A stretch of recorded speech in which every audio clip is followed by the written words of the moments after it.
Sen korktun bu sefer.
I won't say a word, just let you breathe.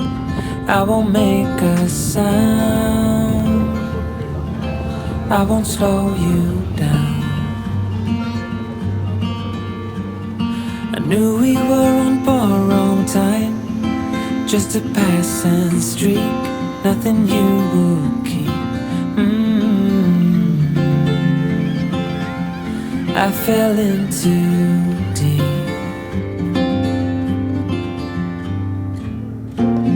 and as far as at least how I remember, we were leaving in September, when red and gold paint the sky.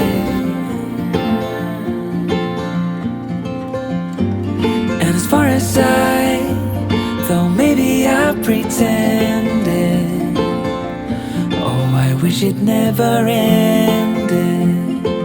I held on with all my might, still waiting on that last goodbye.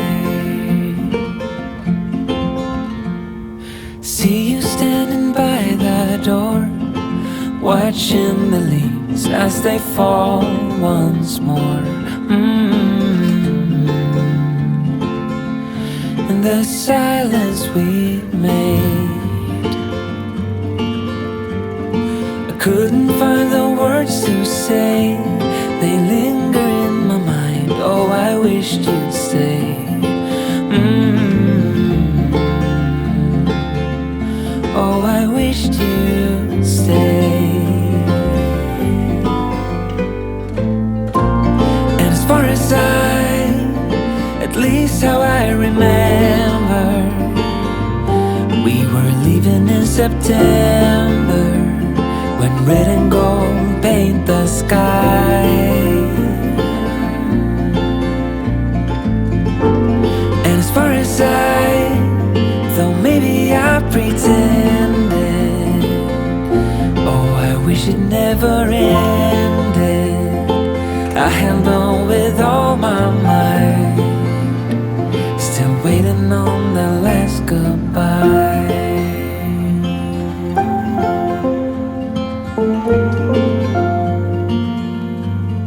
Last goodbye.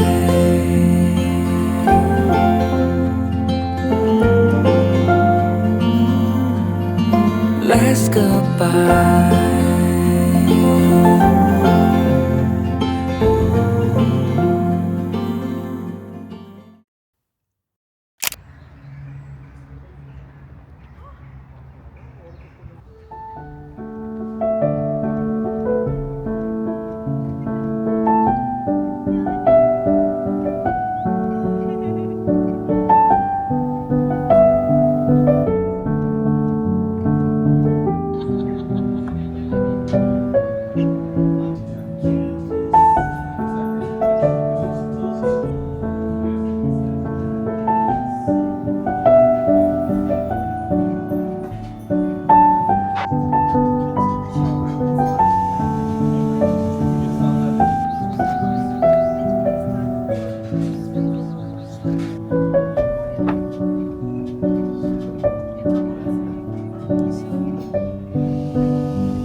seferde bir şey olmuyor.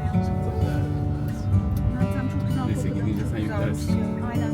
Bakıyor yani. Bir iki yıl sonra. 4 tane valiz, 3 çanta, Şöyle 4 insan. çantayla birlikte.